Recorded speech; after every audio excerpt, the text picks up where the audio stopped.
I stood frozen in the sunlit bedroom, Mark's white dress shirt dangling from my fingertips. A crimson lipstick stain, sharp as a cut, marred the collar. My heart felt like it had turned to stone. Everything in the room remained untouched. The neatly made bed, the meticulously arranged closet, the sunlight filtering through the curtains casting pale streaks on the wooden floor. But in that moment it all felt like a lie. One small stain on a shirt, yet it was enough to shatter every ounce of trust I had in my marriage. I blinked, forcing myself to breathe evenly. Maybe it was just a mistake, an accidental brush from someone, a fleeting contact at the hospital. Mark was a neurosurgeon. His job required long shifts, sometimes stretching 16, even 18 hours a day. But as I lifted the shirt to my face, an unfamiliar scent hit me.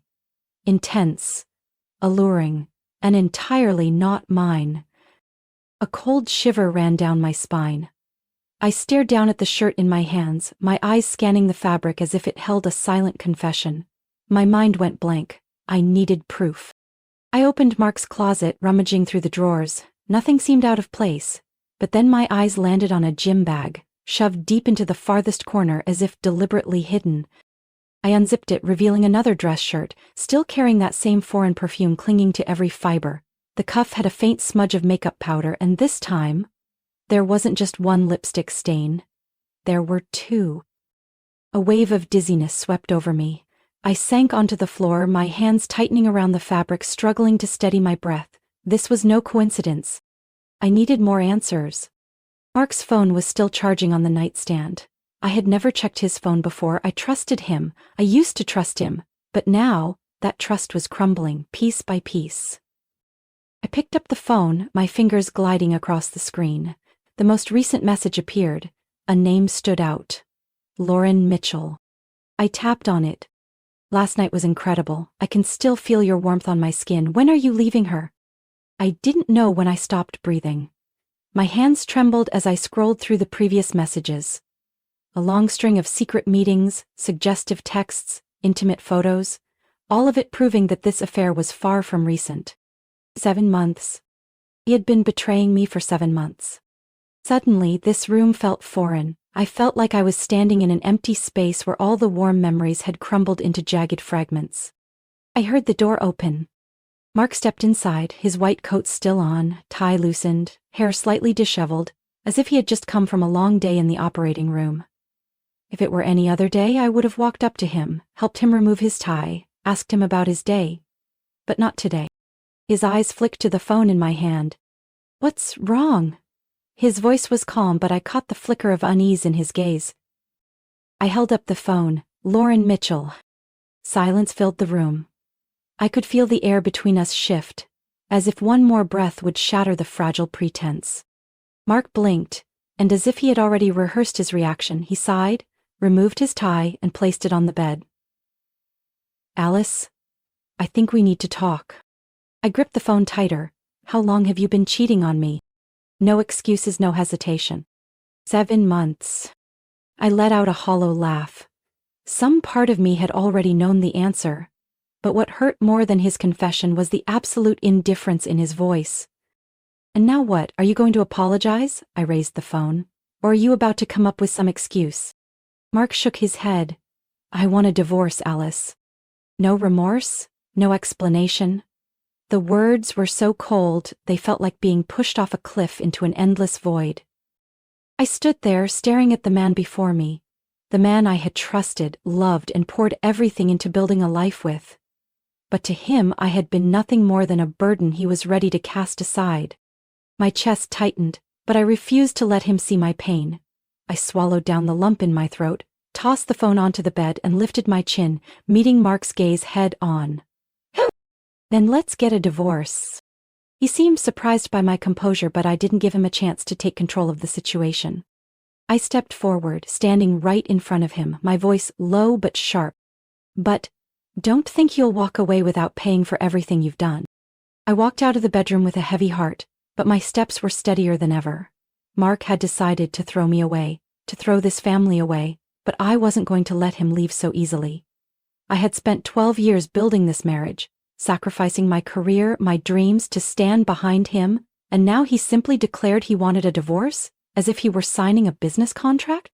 I had no more tears to shed, no more pain to endure, only determination remained. The next morning I drove straight to the office of Patricia Hayes, one of the city's top divorce attorneys. The woman, in her 50s with sharp-cut hair and experienced eyes, flipped through the file in front of her, listening to my story without revealing any emotion. When I got to the part where Mark coldly pulled out of our marriage, she simply set her pen down. "You need to prepare for a battle," she said, her voice devoid of embellishment. "But if you want the upper hand, we need to find out exactly what he's hiding." I frowned. "You think he's hiding something?" Patricia leaned forward, her gaze piercing. "Alice, I've been doing this for over 20 years.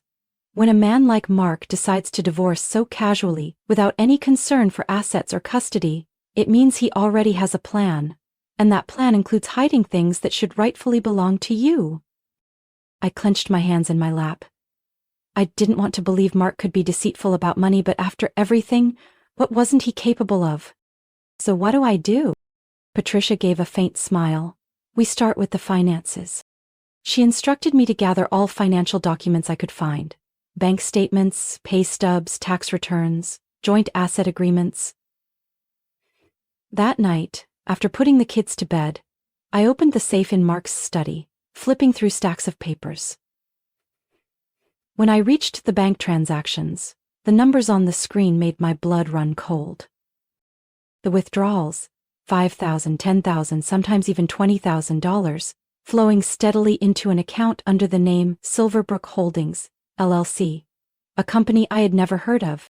I printed everything I found and brought it to Patricia the next morning. As she scanned the statements, her brows furrowed slightly. "We need to find out what Silverbrook Holdings is." I looked at her. Could Mark have a secret account? Patricia sighed. "I've seen this before. But what worries me is that this isn't just savings. It looks like this money is being funneled for a specific purpose." A chill ran through me. What purpose? Strick called a financial expert she trusted, and within a day we had results. Silverbrook Holdings was a shell company registered in another state, under Mark's name alone. No clear business activities, no legitimate investment records. A ghost company. My stomach twisted. Could he be... I hesitated, afraid to voice the thought in my head. Could he be using that money to support Lauren? Patricia shook her head. Possibly. But this isn't just about funding a mistress. A sum this large is usually tied to something bigger. Tax evasion, money laundering, or something even more serious. I felt the blood drain from my face. Mark hadn't just betrayed me in our marriage.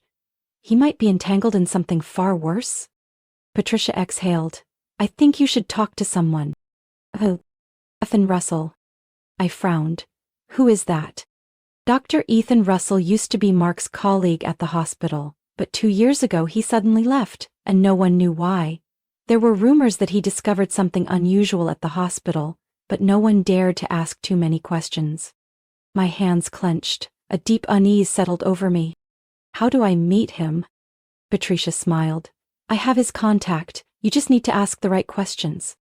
That evening, I sat in my car outside a small cafe, my hands wrapped tightly around a warm paper cup. Ethan Russell walked in. A man in his 40s, streaks of gray in his hair, his face sharp but weary. He sat across from me, studying me in silence before speaking. "I've been expecting this call for a long time." I froze. Ethan took a sip of coffee and said slowly, "Alice, you're not the first to question Mark. But if you want the truth, you need to be prepared. What you're about to learn could change everything."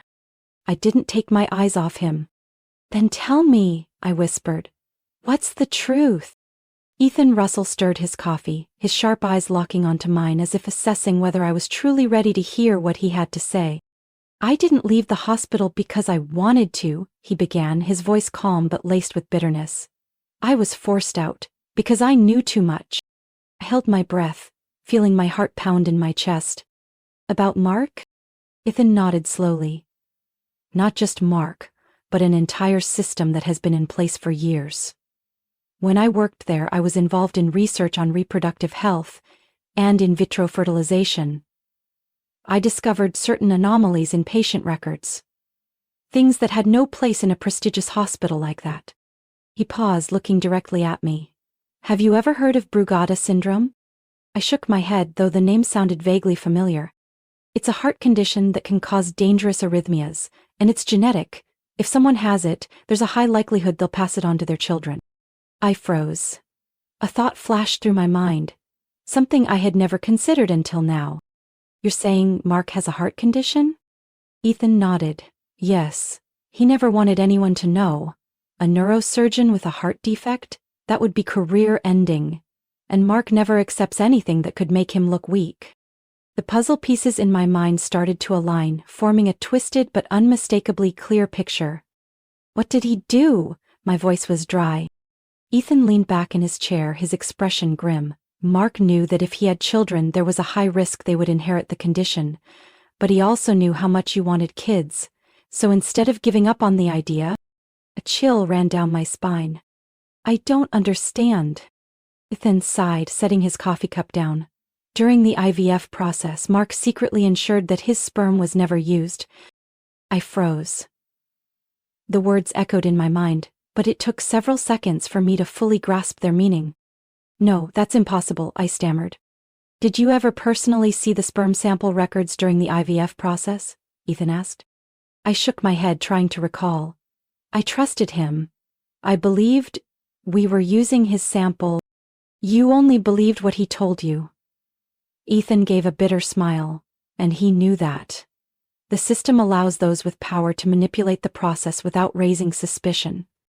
The world around me spun. I had endured countless failed pregnancies, suffered through unimaginable heartbreak, and now I was finding out that it had all been built on a lie? My hands clenched. Do you have proof? Ethan nodded. I collected some records before I left, but if you really want to know the truth, you can do a DNA test. I nearly collapsed into my chair. A DNA test? I had never considered it, had never had a reason to doubt Mark's connection to our children. But now, the thought wrapped around me, suffocating every other rational thought. I looked at Ethan, my voice shaky but resolute. Can you help me? He nodded. I'll give you the address of an independent lab, collect hair or saliva samples from your kids, and if possible, something from Mark. I left the cafe with a list of tasks, but my mind was completely blank. I drove home on autopilot, knowing only one thing. I had to do this. That night, after putting the kids to bed, I stepped into their rooms. Gently, I took a few strands of hair from my eldest daughter's brush, then did the same for the other two.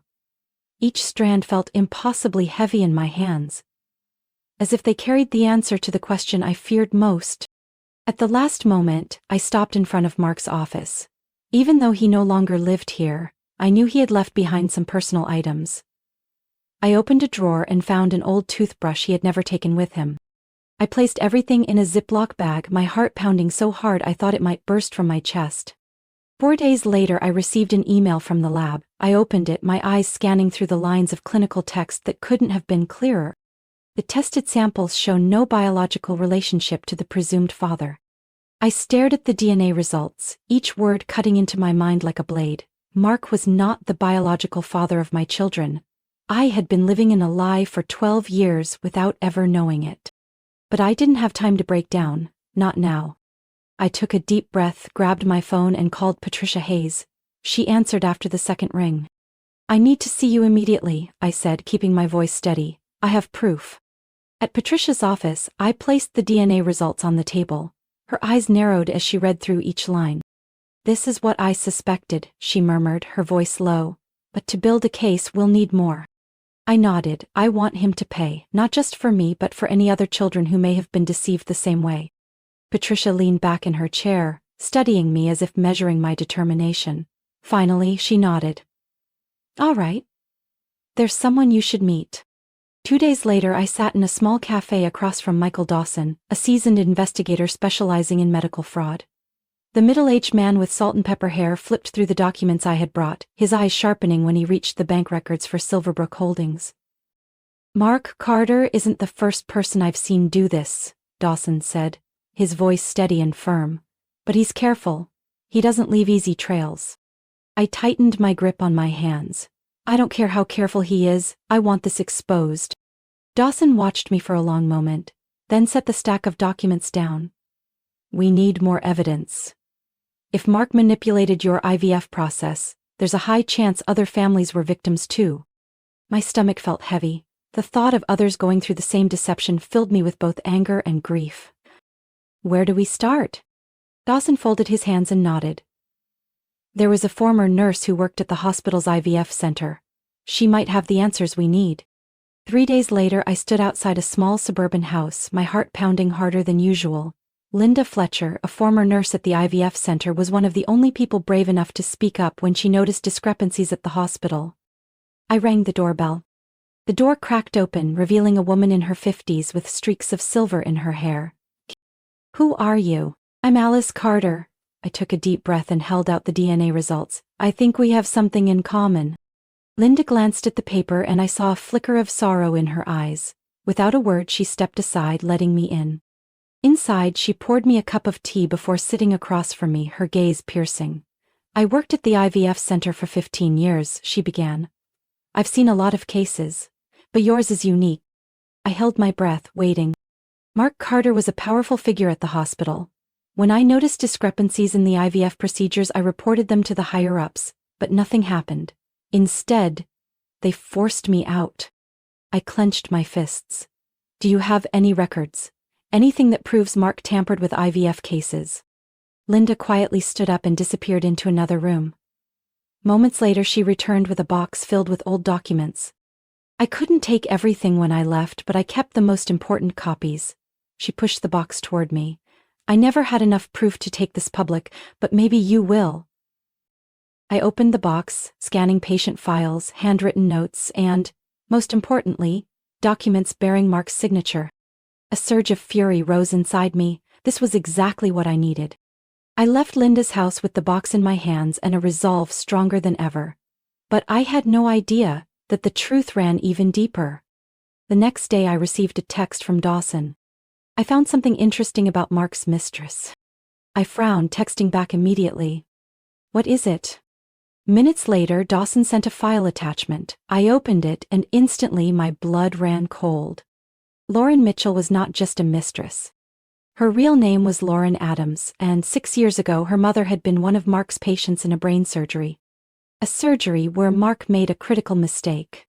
A surgery from which her mother never woke up.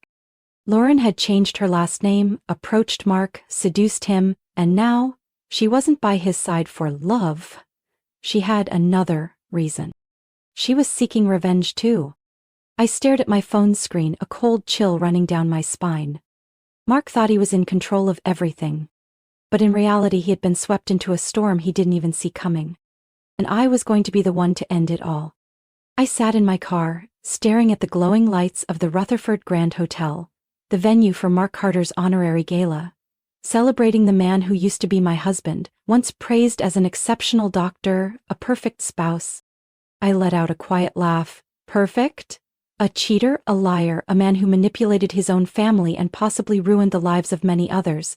And tonight, I was going to tear down that facade. I had spent the past month meticulously planning every detail. I had worked with Michael Dawson, providing him with all the documents that Linda Fletcher and I had gathered. Irrefutable proof that Mark had manipulated IVF procedures, replacing his own sperm with anonymous donor samples. Law enforcement and investigators were ready. They were just waiting for the right moment. And I had chosen tonight. I adjusted my dress, a dark blue silk gown that hugged my frame, elegant enough for the gala, striking enough to demand attention. I was no longer Alice Carter, the devoted wife of Mark. Tonight, I was Alice, the woman who would put an end to it all. I stepped into the grand hall, my eyes sweeping over the dazzling chandeliers and lavishly set tables. Mark stood near the stage, shaking hands with colleagues, a smug smile plastered on his face. Beside him, Lauren Mitchell, or rather Lauren Adams, clung to his arm, her crimson dress flashing like a warning sign. I crossed the room, holding a cream-colored envelope in my hand. Inside, the DNA results and financial records of Silverbrook Holdings. I stopped in front of Mark's table and placed the envelope right before him. "Congratulations, Mark," I said sweetly. His eyebrows lifted slightly, momentarily surprised to see me here, but his arrogant smile remained. "Alice," he replied, glancing at the envelope, "I didn't think you'd come." "Why wouldn't I?" I tilted my head, offering a small smile. This is your special night after all. Lauren stood beside him watching me intently as if trying to figure out what I was up to. I met her gaze but said nothing. Mark opened the envelope and flipped to the first page. In an instant the smile on his lips froze. What is this? His voice dropped, a flicker of confusion in his eyes. I leaned in, my voice low enough for only him to hear. It's proof of what you've done. Of the children who aren't yours. Of the families you deceived. And of the money you thought no one would ever find. His face paled. Lauren glanced at the documents, her lips slightly parted as if she, too, was just realizing something. You should read it carefully before the night ends, I said, stepping back, because I don't think you'll be leaving here as a free man. Before Mark could respond, the microphone crackled to life, announcing the beginning of the ceremony.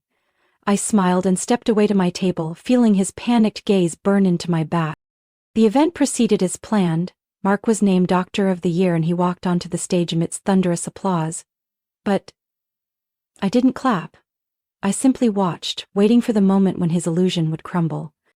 Mark stood at the podium, clearing his throat, trying to regain his composure.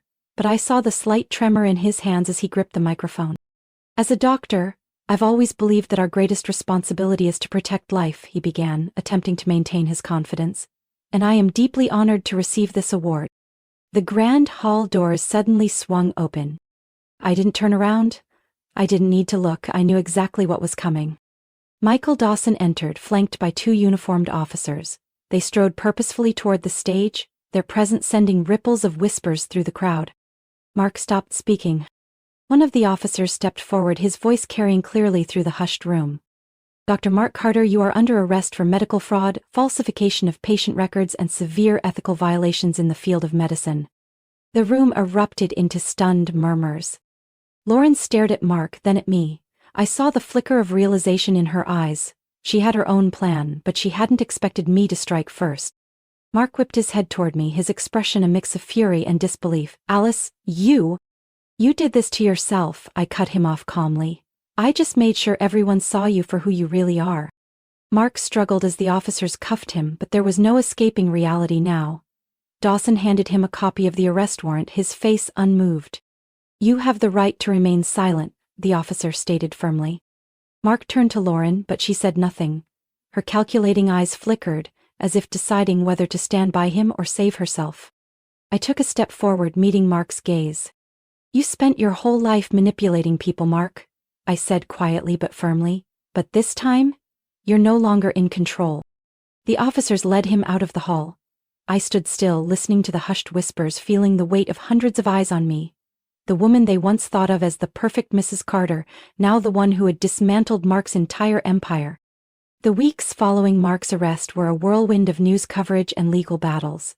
Every major outlet reported on the scandal of Dr. Mark Carter, once hailed as a surgical genius, now facing numerous charges of medical fraud and severe ethical misconduct. The truth was undeniable. Mark had lost everything. The court froze his assets, while his former hospital quickly revoked his medical license to salvage their reputation. Former patients, families who had trusted the IVF center came forward one by one with lawsuits. Mark hadn't just deceived me, he had deceived an entire system. But what surprised me most wasn't Mark's downfall. It was how I felt about it. I thought I would feel triumphant, satisfied at seeing him stripped of everything he once prided himself on. But no, that feeling never came. What I felt was freedom. Freedom from the lies. Freedom from blindly trusting a man who had never truly loved me. I had stepped out of Mark's shadow, and for the first time in years, I could finally define my own life. One late afternoon, I received a message from Lauren Adams. She wanted to meet me. I sat in the cafe, watching her walk in, still sharp and poised, but there was something different in her eyes. The calculated confidence was gone, replaced by a deep exhaustion. She sat down across from me, placing her bag beside her. I guess we have a lot to talk about. I took a sip of my coffee, keeping my gaze steady. You planned to get close to Mark from the beginning, didn't you? Lauren let out a faint smirk. I won't deny it. But there's one thing I didn't expect. You. I raised an eyebrow. You were one step ahead of me, she continued. I had a plan to make Mark pay, but I never thought you'd be the one to take him down first. I didn't respond. Lauren sighed. Regardless of everything, I have to admit one thing. You did what I wasn't sure I had the strength to do. I let my emotions get in the way, but you, she tilted her head, studying me. You were smart. I let out a small laugh. Thanks? She smiled. Not exactly a compliment, but I think we may have something in common. I wasn't sure if I could trust her, but Mark had already fallen and she had no reason to keep hiding. Our meeting ended with an unspoken agreement. We wouldn't be friends, but we wouldn't be enemies either. Maybe that was enough. A week later, I received an unexpected call. Alice Carter? This is Dr. Stephen Callahan, chairman of the National Medical Ethics Committee. I froze, unsure why someone like him was reaching out to me. I've been following your case, he continued. What you've done didn't just expose one man. It revealed a critical flaw in our medical system. I sat still, letting his words sink in. We're looking for someone to help oversee and reform the ethical oversight in reproductive medicine, he said. Someone who doesn't just understand the problem but has the drive to change it. And I believe that person could be you. I leaned back in my chair, trying to absorb what I had just heard. A year ago, if someone had told me I'd be invited to join a major medical ethics committee, I would have laughed. I was just Alice Carter, the wife standing behind her husband's career. But now, I was no longer someone's wife. I was Alice, a woman who had reclaimed her life. I took a deep breath. I need some time to think about it. Dr. Callahan chuckled. Of course, but I hope you'll consider it. That evening, I stood by the living room window, watching the city lights flicker in the night. The kids were asleep in their rooms, unaware that their mother had just stepped into a new chapter of her life. I once thought that bringing Mark down would give me a sense of victory, but in reality the greatest victory was finding myself again. No longer worrying about hiding my pain, no longer trying to be the perfect wife, no longer living in a dream that had been shattered long ago. I had felt lost when I first uncovered the truth about Mark, but now I was more certain than ever. I was no longer the Alice of the past. I was a free woman. And this was only the beginning. Life sometimes throws us into situations that seem impossible to overcome, but it is in those moments that we truly understand our own strength. Alice's story is not just about exposing lies, it is about rediscovering herself. From a betrayed wife to a woman who fought for the truth and reclaimed her power, Alice broke free from Mark's shadow and became a symbol of resilience, a woman who dared to break every chain to find true freedom. What do you think of Alice's journey? If you were in her situation, what would you do? Share your thoughts in the comments. And don't forget to follow the channel so you don't miss more inspiring stories about life, family, and valuable lessons.